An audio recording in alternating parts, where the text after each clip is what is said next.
दोस्तों, जो व्यक्ति अपने भाग्य को कोसता है वह इस कहानी को जरूर सुने। उससे पहले वीडियो को लाइक और चैनल को सब्सक्राइब जरूर करें। आइए जानते हैं इस कहानी के बारे में।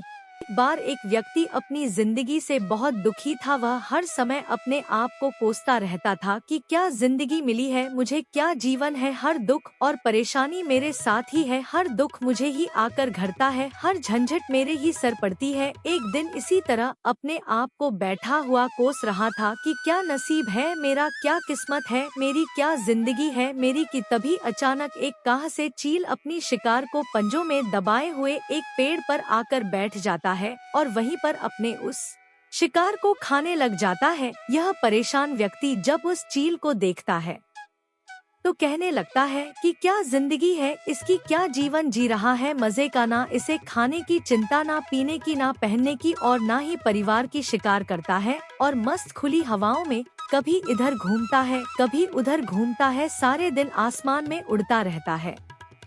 असल जिंदगी तो यही है, जीवन तो यह जी रहा है। और फिर वह आसमान की तरफ देखकर जोर जोर से चिल्लाता है कि काश मैं भी एक चील होता तो मुझे भी कोई दुख ना होता, मुझे भी कोई परेशानी ना होती, काश मैं भी एक चील होता। जब वह 2 से 3 बार जोर जोर से चिल्लाता है कि काश मैं भी एक चील होता तो मुझे भी कोई दुख ना होता, मुझे भी कोई परेशानी ना होती, तो अचानक आसमान में बिजली कड़कने लग जाती है और आसमान से आवाज आती है कि हे व्यक्ति, क्या यह हमने सच सुना कि तू हमारी दी हुई जिंदगी से दुखी है और तू एक चील बनना चाहता है। तो इस आकाशवाणी को सुनकर यह व्यक्ति हैरान रह जाता है और आसमान की तरफ देखकर कहता है कि हाँ, मैं सच में अपनी इस जिंदगी से बहुत दुखी हूँ, क्योंकि हर परेशानी मेरे साथ ही है, हर दुख मुझे ही है, हर तकलीफ मेरे ही साथ है। तो आसमान से फिर आवाज आती है कि हे व्यक्ति, एक बार फिर सोच ले, हमने तुझे बड़ी प्यारी जिंदगी दी है,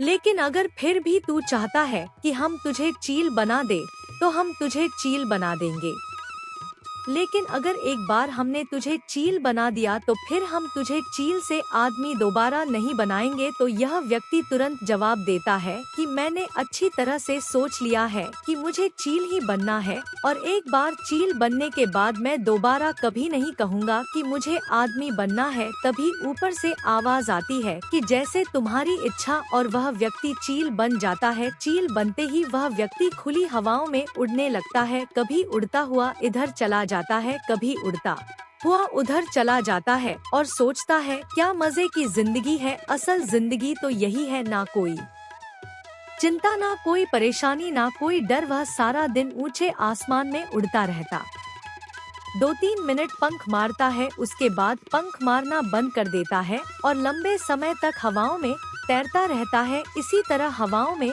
तैरते हुए शाम का समय नजदीक आ जाता है तो वह सोचता है कि मेरे पास रहने का एक ठिकाना भी होना चाहिए जहां मैं रात में आराम कर सकूं। तो यह सोचकर वह छोटी छोटी लकड़ियां इकट्ठा करने लग जाता है और एक ऊंचे पेड़ पर अपना घोंसला बनाने लग जाता है। एक एक लकड़ियां इकट्ठा करके वह अपने लिए एक सुंदर सा घोंसला तैयार कर लेता है और रात में उसी में सो जाता है और सोचता है सुबह उठकर शिकार भी करूंगा और सुबह उठकर फिर से मौज मस्ती भी करेंगे, खुली हवाओं में उड़ेंगे। सुबह होते ही वह शिकार की तलाश में निकल पड़ता है, हवाओं में उड़ता रहता है।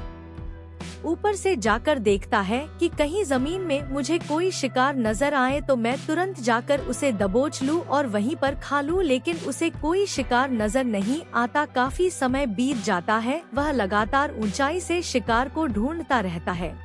फिर पास एक जंगल होता है, यह उस जंगल में चला जाता है, यह सोचकर कि शायद वहाँ कोई अच्छा सा शिकार मेरे हाथ आ जाए। यह जंगल के ऊपर उड़कर शिकार को ढूंढता रहता है, जंगल के अंदर जाकर भी शिकार को ढूंढता है, लेकिन इसे वहाँ भी कोई शिकार नहीं मिलता। शाम का समय नजदीक आ जाता है तो मायूस होकर वापस अपने घोंसले की तरफ लौट रहा होता है कि रास्ते पर थककर एक पेड़ के ऊपर बैठ जाता है। जब यह उस पेड़ के ऊपर बैठा होता है तो उसकी नजर एक बीमार कबूतर पर पड़ती है जो कि ल अवस्था में होती है। यह तुरंत जाकर उसे दबोच लेता है, उसके पंख निकाल कर अलग कर देता है और उसे खा जाता है। उस कबूतर को खाने के बाद वह अपने घोंसले की तरफ उड़ जाता है और रास्ते में सोचता है कि चलो बीमार कबूतर ही सही, लेकिन कुछ तो खाने को मिला। वह अपने घोंसले पर पहुंचकर आराम करने लगता है और सोचता है सुबह एक अच्छा सा शिकार पकड़ूं और अपनी भूख मिटा लूंगा। जैसे ही सुबह का प्रकाश होता है यह निकल पड़ता है अपने शिकार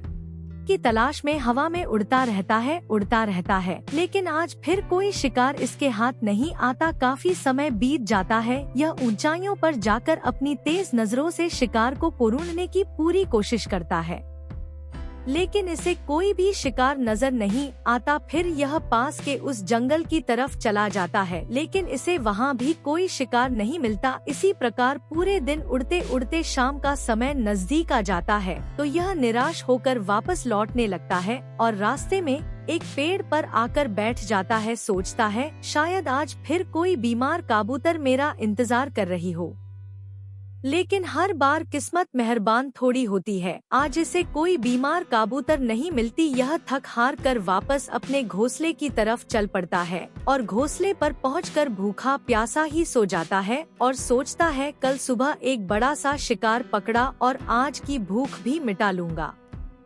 रात को अपने घोंसले में सोया होता है, गहरी नींद में होता है कि तभी एक भयानक तूफान आता है। इस तूफान की हवा इतनी तेज होती है कि इसके घोंसले को उड़ाकर एक जगह फेंक है और वे कहीं दूर दूसरी जगह फेंकते हैं तो यह जहां पर गिरता है वहां नीचे एक नोकदरा लकड़ी पड़ी होती है जो इसके पंजे में गड़ जाती है और इसे बुरी तरह घायल कर देती है। तूफान के रुकने के बाद बारिश शुरू हो जाती है। तेज बारिश होती रहती है पर यह किसी तरह से पेड़ों के नीचे छुपकर बैठा रहता है। बड़ी मुश्किल से इसकी रात कटती है। जब सुबह होती है तो बारिश रुक जाती है। बारिश के रुकते ही चारों तरफ खुशियाँ छा जाती हैं। चारों तरफ हरियाली छा जाती है। नदियाँ और झरने तेजी से बहने लगते हैं। सब कुछ फिर यह चील अब पहले के जैसा नहीं रहा। इसका पाँव बुरी तरह घायल हो चुका है। इसके पंजे में जो लकड़ी लगी थी उसकी वजह से इसका पंजा बुरी तरह क्षत हो गया है। और मैं आपको बता दूं कि चील का जो पंजा होता है वह उसके शिकार को पकड़ने के लिए सबसे जरूरी होता है, क्योंकि चील अपने पंजों से ही अपने शिकार को पकड़ता है, दबोच होता है और फिर अपनी चोंच के माध्यम से नोच नोच कर खाता है। लेकिन अब इस चील का पंजा बुरी तरह से घायल हो चुका था और वह पिछले 2 दिनों से भूखा भी था। यह शिकार की खोज में थोड़ा सा उड़ता है कि शायद फिर कहीं कोई बीमार कबूतर इसे मिल जाए, लेकिन कहाँ बार बार कोई बीमार कबूतर मिलने वाली थी। वह कुछ देर तक उड़ता है, लेकिन फिर भूख और दर्द के मारे थक कर एक पेड़ पर आकर बैठ जाता है। वह पेड़ पर आकर बैठ तो जाता है, लेकिन उसे पता नहीं था कि यहाँ एक और मुसीबत उसका इंतजार कर रही है। और वह मुसीबत यह थी कि 8-10 कौओं का एक झुंड मिलकर इसे परेशान करने लग जाते हैं। इसके ऊपर आकर इसके घाव में चोंच मारने लग जाते हैं। उन्हें भी पता चल जाता है कि यह चील घायल है और भूख की वजह से कमजोर भी है। यह चील उनसे बचने के लिए थोड़ा सा उड़ता है और फिर जाकर बैठ जाता है। उनसे पीछा छुड़ाने का प्रयास करता है, लेकिन वह फिर इसके पीछे आ जाते हैं तो यह फिर उड़कर थोड़ी दूर चला जाता है, लेकिन वह इसका पीछा नहीं छोड़ते और बार बार इसके पास आकर इसे परेशान करते हैं। कौवे अक्सर चील के साथ ऐसा करते हैं, लेकिन फिर चील भी उनके साथ एक खेल खेलता है। जब कौओं का झुंड चील को परेशान करता है और उनका पीछा नहीं छोड़ता तो चील हवा में सीधी उड़ान भरने लग जाता है। वह तेजी से सीधा ऊपर की ओर उड़ने लग जाता है। कौवे भी उसके पीछे उड़ते हैं, लेकिन कुछ देर तक उड़ने के बाद कौवे ऐसी ऊंचाई पर पहुंच जाते हैं जहां पर उन्हें ठीक से ऑक्सीजन मिलनी बंद हो जाती है। उनका दम घुटने लग जाता है, उनकी सांस रुकने लग जाती है, तो फिर वह वहां से ऊपर नहीं जा पाते। पर क्योंकि चील तो बादलों से भी ऊपर उड़ सकता है, इसीलिए वह तो ऊपर चला जाता है, लेकिन कौवे वहां से ऊपर नहीं जा पाते और वो नीचे आने लगते हैं।